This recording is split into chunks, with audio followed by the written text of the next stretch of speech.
ಅವರು ಕೂಡ ಈ ಕಾರ್ಯಕ್ರಮದಲ್ಲಿ ಸಂಗೊಳ್ಳಿ ರಾಯಣ್ಣ ವೇಷದಲ್ಲಿ ಆಗಮಿಸಿ ಕಾರ್ಯಕ್ರಮಕ್ಕೆ ಶೋಭೆಯನ್ನು ತಂದಿದ್ದಾರೆ.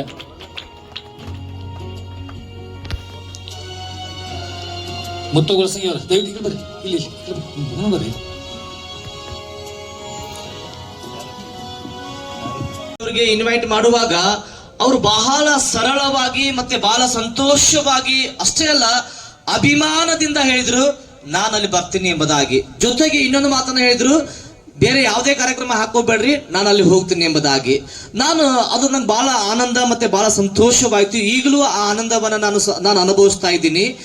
ಅನೇಕರು ನಮ್ಮ ಹಾಸ್ಟೆಲ್ಗೆ ವೇದಿಕೆಗೆ ಬರ್ತಾರೆ, ಭಾಷಣ ಮಾಡ್ತಾರೆ, ಕೂಗಾಡ್ತಾರೆ, ಚೀರಾಡ್ತಾರೆ, ಹಾಗೆ ಹೀಗೆ ಅಂತ ಹೇಳ್ತಾರೆ.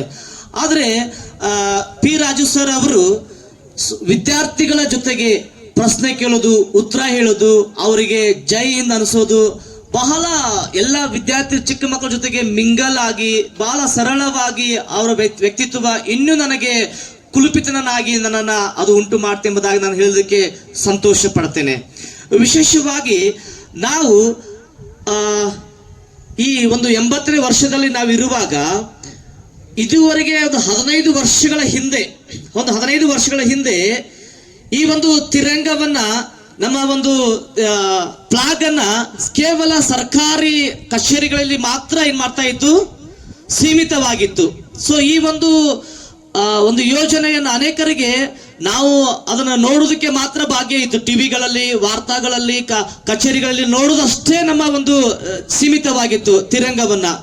ಆದರೆ ಈ ಒಂದು ಶ್ರೇಷ್ಠ ಕಾರ್ಯವನ್ನ ನಮ್ಮ ಮಾನ್ಯ ಪ್ರಧಾನ ಮಂತ್ರಿಗಳಾಗಿರ್ತಕ್ಕಂಥ ಪ್ರಧಾನಿ ಮೋದಿ ಅವರು ಹರ್ ಘರ್ ತಿರಂಗ ಅನ್ನುವಂತ ಒಂದು ಯೋಜನೆಯನ್ನು ತಂದು ನಮ್ಮ ಎಲ್ಲಾ ಮನೆಗಳಲ್ಲಿ ತಿರಂಗವನ್ನ ಹಾರಿಸಬೇಕು, ದೇಶಾಭಿಮಾನ ಪ್ರತಿಯೊಬ್ಬೊಬ್ಬರು ವೈಯಕ್ತಿಕವಾಗಿ ಅದನ್ನು ಅನುಭವಿಸಬೇಕು ಅನ್ನುವಂತ ಒಂದು ಯೋಜನೆಯನ್ನು ತಂದರು. ಅದಕ್ಕೆ ನಾನು ಅವರಿಗೆ ತುಂಬ ಹೃದಯದ ಈ ವೇದಿಕೆ ಮೂಲಕವಾಗಿ ಅದನ್ನು ನಾನು ಶ್ಲಾಘಿಸಲಿಕ್ಕೆ ಇಷ್ಟಪಡ್ತೇನೆ. ವಿಶೇಷವಾಗಿ ನಾವು ಈ ಒಂದು ಕಾರ್ಯಕ್ರಮ ಮಾಡಬೇಕಂತ ಅನ್ನುವಂಥ ಯೋಜನೆ ಕೂಡ ನಾವು ಅಷ್ಟು ಹಾಕಿರಲಿಲ್ಲ. ಸೊ ಯಾವಾಗ ನಾವು ಏನೋ ಒಂದು ಸಿಂಪಲ್ ಆಗಿ ಒಂದು ನಿಯಮವಾಗಿ ರೂಢಿಯಾಗಿ ಮಾಡಿ ಮುಗಿಸೋಣ ಎಂಬುದಾಗಿ ನಾವು ಅಂದುಕೊಂಡಿದ್ದೇವೆ. ಆದ್ರೆ ಯಾವಾಗ ನಿನ್ನೆ ದಿನ ನಮ್ಮ ನಡುವೆ ರಾಜು ಸರ್ ಅವರು ಬರ್ತನೆ ಎಂಬುದಾಗಿ ಹೇಳಿದ್ರಲ್ಲ, ಅವಾಗ ಒಂದು ಕಾರ್ಯಕ್ರಮಕ್ಕೆ ನಮಗೆ ಈ ಕಾರ್ಯಕ್ರಮ ಮಾಡುವುದಕ್ಕೆ ಒಂದು ಉತ್ಸಾಹ, ಒಂದು ಆಸಕ್ತಿ ನಮಗೆ ಅದು ಬಂತೆಂಬುದಾಗಿ ನಾನು ಹೇಳಲಿಕ್ಕೆ ಇಷ್ಟಪಡ್ತೇನೆ. ವಿಶೇಷವಾಗಿ ಅವರು ಬಂದು ಬೇಡವಾದ ಸಂಗತಿಯನ್ನ ಯಾವುದು ನಮ್ಮ ಜೊತೆಗೆ ಹಂಚಿಕೊಳ್ಳಲಿಲ್ಲ. ಎರಡನೇದು ರಾಜಕೀಯ ವಿಷಯವನ್ನ ಅವರು ಮಾತನಾಡಲಿಲ್ಲ, ಅದು ಒಂದು. ಮೂರನೇ ಕಾರ್ಯ ಏನಪ್ಪಾ ಅಂತಂದ್ರೆ ಅವರು ಹಾಸ್ಟೆಲ್ ಜೀವಿತದ ಬಗ್ಗೆ ಮಾತನಾಡಿದರು, ಅವರ ಬಾಲ್ಯ ಜೀವಿತದ ಬಗ್ಗೆ ಮಾತನಾಡಿದರು. ಅದರಲ್ಲಿ ಅವರು ಅಕ್ಕಿ ತೂಕ ಮಾಡ್ತಿದ್ರಂತೆ. ಮತ್ತೆ ಬಹಳ ದುಃಖದ ವಿಷಯ ಏನಪ್ಪಾ ಅಂತಂದ್ರೆ ಆಗಿನ ಕಾಲದಲ್ಲಿ ಇಷ್ಟ ಅವರಿಗೆ ಊಟ ಸಿಗ್ತಿತ್ತಂತೆ. 2.5 kg ಒಳಗ 38 ಜನ ಊಟ ಮಾಡುದಂತಂದ್ರೆ ಅಷ್ಟು ಸುಲಭವಾದಂತ ಕಾರ್ಯವಲ್ಲ, ಅಷ್ಟು ಅದು ಹೊಟ್ಟೆ ತುಂಬೋದಿಲ್ಲ. ಆದರೂ ಕೂಡ ಹಾಸ್ಟೆಲ್ ಬಿಟ್ಟು ಹೋಗುವಂತ ವಿಚಾರ ಮಾಡಲಿಲ್ಲ. ಅವರೇ ಒಂದು ಕಿಚ್ಚಿತ್ತು, ನಾನು ಓದಬೇಕು, ನಾನು ಬರೀಬೇಕು, ನನ್ನ ಸಮಾಜದಲ್ಲಿ ನಾನು ಬಂದಿರ್ತಕ್ಕಂಥ ಈ ಸಮಾಜದಲ್ಲಿ ನನ್ನಿಂದ ಏನಾದರೂ ಕೊಡುಗೆ ಆಗಬೇಕೆನ್ನುವಂತ ಛಲ ಸರ್ ಅವರಲ್ಲಿ ಇತ್ತು. ಸೊ ಅವರು ಹೇಳುವಂತ ಉದ್ದೇಶ ಏನಪ್ಪಾ ಅಂತಂದ್ರೆ ಅವರು ಎಲ್ಲೋ ಒಂದು ಟಾಪ್ ಫ್ಯಾಮಿಲಿಯಿಂದ ಆಗಲಿ, ಶ್ರೀಮಂತ ಫ್ಯಾಮಿಲಿಯಿಂದ ಆಗಲಿ, ರಾಜಕೀಯ ಫ್ಯಾಮಿಲಿಯಿಂದ ಆಗಲಿ, ಶಿಕ್ಷಣ ಫ್ಯಾಮಿಲಿಯಿಂದ ಆಗಲಿ ಬಂದವರಲ್ಲ. ಅವರು ಕೂಡ ನಂಗೆ ಬಹಳ ಸಂತೋಷ, ನಮ್ಮ ಮಕ್ಕಳ ಹಾಗೆ ಹಾಸ್ಟೆಲ್ ಮೂಲಕವಾಗಿ, ಅದು ಮೂಲ ಸೌಲಭ್ಯ ಇಲ್ಲದಿರುವಂತ ಹಾಸ್ಟೆಲ್ ಮೂಲಕವಾಗಿ ಅವರು ಎದ್ದು ಬಂದಿದ್ದಾರೆ. ಸೊ ಇದರಿಂದ ನಾವೇನ್ ತಿಳಿಬೇಕು, ನಮ್ಮ ಮಕ್ಕಳಿಗೆ ನಾನೇನು ಒಂದು ಸಂದೇಶ ಹೇಳಲಿಕ್ಕೆ ಇಷ್ಟಪಡ್ತೀನಿ. ಅಂತ ಒಂದು ಇಕ್ಕಟ್ಟಿನ ಸ್ಥಿತಿಯಲ್ಲಿ ಬೆಳೆದು ಬಂದಂತ ಅವರು ಕರ್ನಾಟಕದಲ್ಲಿ ವಿಧಾನಸೌಧದಲ್ಲಿ ಅವರು ಮಾತಾಡ್ಬೇಕಂದ್ರೆ ವಿರೋಧ ಪಕ್ಷದವರು ಅವ್ರ ಜೊತೆ ವಾದ ವಿವಾದ ಮಾಡೋದಕ್ಕೆ ಸ್ವಲ್ಪ ಹಿಂದೆ ಮುಂದೆ ಏಟಾಗ್ತಾರೆ. ಅಷ್ಟು ಅವರು ಜ್ಞಾನಿ, ಅಷ್ಟು ಅವರು ಮಾತಿನಲ್ಲಿ ಚತುರ, ಅಷ್ಟು ಏನೇ ಮಾತಾಡ್ಬೇಕಂದ್ರೆ ಅದರ ಹಿನ್ನೆಲೆ ಮುನ್ನೆಲೆನ ತಿಳಿದು ಸ್ಟಡಿ ಮಾಡಿ ಅವರು ಮಾತನಾಡುವಂತವರಾಗಿದ್ದಾರೆ. ಸೊ ಕಳೆದ ಗುರುವಾರ ದಿನ ಕುರ್ಚಿಯಲ್ಲಿ ನಮ್ಮ ಸಹೋದರ ಸಚಿನ್ ಬ್ರದರ್ ಅವರು ನಾವು ನಿಂತಿದ್ದೀವಿ. ಅವಾಗ ಸಡನ್ ಆಗಿ ಅವ್ರು ಕುರ್ಚಿಯಿಂದ ಬರ್ತಾ ಇದ್ರು, ಒಂದು ಮೇನ್ ರೋಡ್ ಅಲ್ಲಿ ಬರ್ತಾ ಇದ್ರು. ನಾವು ಕೈ ಮಾಡುವಾಗ ನಮಗೂ ಕೂಡ ಅವ್ರು ಕೈ ಮಾಡಿ ಹೋದ್ರು. ಅದು ನಂಗೆ ಬಹಳ ಸಂತೋಷ ಆಯ್ತು.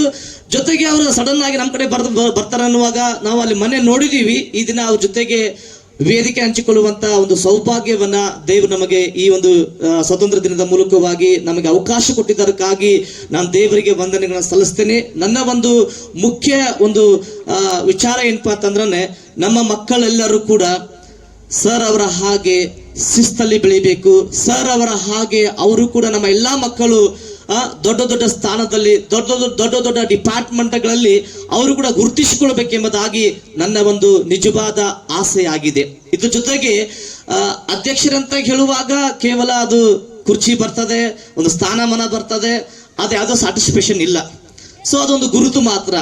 ಇದ್ರ ಜೊತೆಗೆ ನನ್ನ ಜೊತೆಗೆ ನಮ್ಮ ಸಿಬ್ಬಂದಿ ವರ್ಗದವರು ಬಹಳ ಕಷ್ಟಪಡ್ತಾರೆ. ಬಹಳ ಅವರಿಗೆ ಅನುಕೂಲ ಇದೆಯೋ, ಅವ್ರ ಅನಾನುಕೂಲತೆ ಇದೆಯೋ, ಅವರ ರೆಸ್ಟು ಅಥವಾ ವಿಶ್ರಾಂತಿಯೋ ಗೊತ್ತಿಲ್ಲ. ಅವ್ರು ಯಾವುದನ್ನ ಲೆಕ್ಕಿಸದೆ ಅವರ ವೈಯಕ್ತಿಕವಾದ ಎಲ್ಲಾ ಕಾರ್ಯಗಳನ್ನ ಬಿಟ್ಟು ಅವ್ರು ಏನ್ ಮಾಡ್ತಾರಪ್ಪ ಅಂದ್ರ ಈ ಮಕ್ಕಳ ಊಟೋಪಚಾರಕ್ಕಾಗಿ, ಈ ಹಾಸ್ಟೆಲ್ನ ಒಂದು ಸಂರಕ್ಷಣೆಗಾಗಿ ಸದಾಕಾಲ ನಮ್ಮ ಸಿಬ್ಬಂದಿಯವರು ಶ್ರಮಿಸುವಂತವರಾಗಿದ್ದಾರೆ. ಈ ವೇದಿಕೆಯಲ್ಲಿ ನನ್ನ ಒಂದು ವಿನಂತಿ, ರಾಜು ಸರ್ ಅವರು ಒಂದು ಕಾರ್ಯವನ್ನು ನೆರವೇರಿಸಿಕೊಳ್ಬೇಕೆಂಬುದಾಗಿ ನಾನು ವಿನಂತಿ ಮಾಡಿಕೊಳ್ತೀನಿ. ದಯವಿಟ್ಟು ನಮ್ಮ ಸಿಬ್ಬಂದಿಯವರು ಈ ವೇದಿಕೆ ಮೇಲೆ ಬರುವಾಗ ಸರ್ ಅವರಿಗೆ ಹೂವನ್ನು ಕೊಟ್ಟವರನ್ನ ಸನ್ಮಾನಿಸಬೇಕೆಂಬುದಾಗಿ ನಾನು ಅವರಲ್ಲಿ ವಿನಂತಿ ಮಾಡಿಕೊಳ್ತೀನಿ. ದಯವಿಟ್ಟು ನಮ್ಮ ಸಿಬ್ಬಂದಿಯವರು ಲಕ್ಕವಕ್ಕ ಹಾಗೂ ನಮ್ಮ ಸಿಬ್ಬಂದಿಯವರೆಲ್ಲರೂ ದಯವಿಟ್ಟು ಶಕುಂತಲಾ ಮತ್ತೆ